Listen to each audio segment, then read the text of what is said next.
Hello, my name is Amirul Shahid bin Shaharuddin from class MLG1204D, and today I'll be sharing with you my experience proofreading my friend's academic document. Without further ado, let's get started.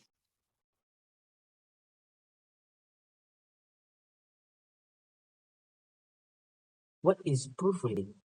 Proofreading is the process of carefully reviewing a piece of writing to find incorrect spelling, grammar, punctuation, and formatting mistakes.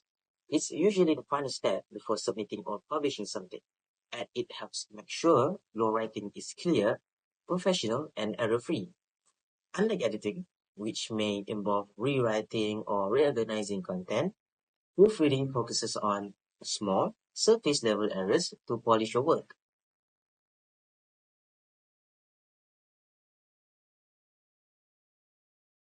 The first error is punctuation error. Alright, so the sentence goes, this term is set at the time of issuance, making the NID unable to be redeemed before its maturity. Now, let me break this down a bit. That second part, making the NID unable to be redeemed before its maturity, is what's called a participial phrase. Basically, it's just extra information explaining what happens because the term is set at the time of issuance. So, why is there a comma after issuance? Well, the comma is there to separate the main idea from this extra part. Without it, the sentence would kind of run together and feel like it's trying to say everything in one breath. It gets messy and harder to follow.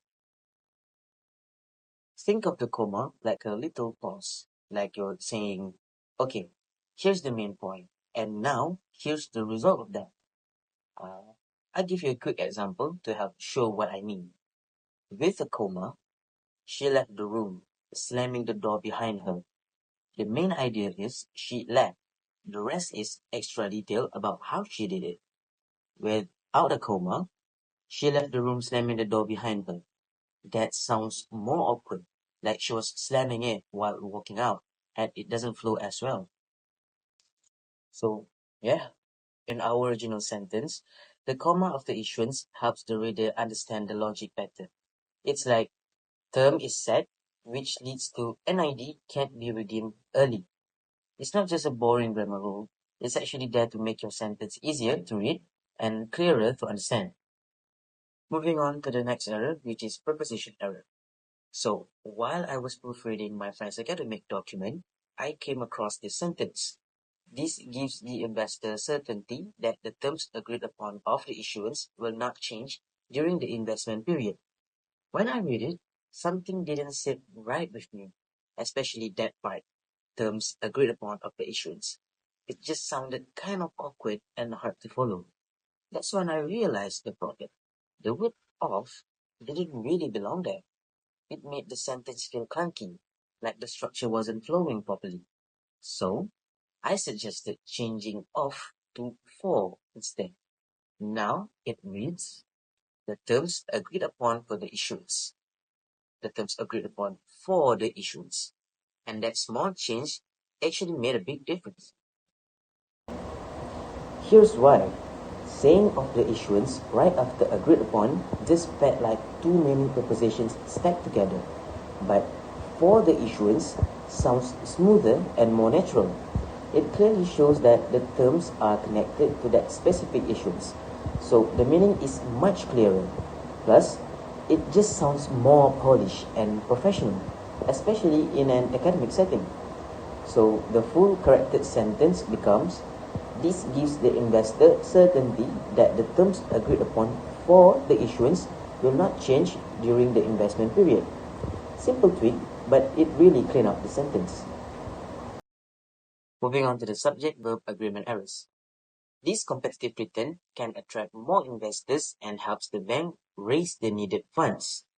At first glance, it seems fine, but something fell off with the verb helps. So I looked at it again and thought, wait a second, the subject is this competitive return, right? The sentence starts with, this competitive return can attract more investors, then it continues with, and helps the bank. Now, here's the issue.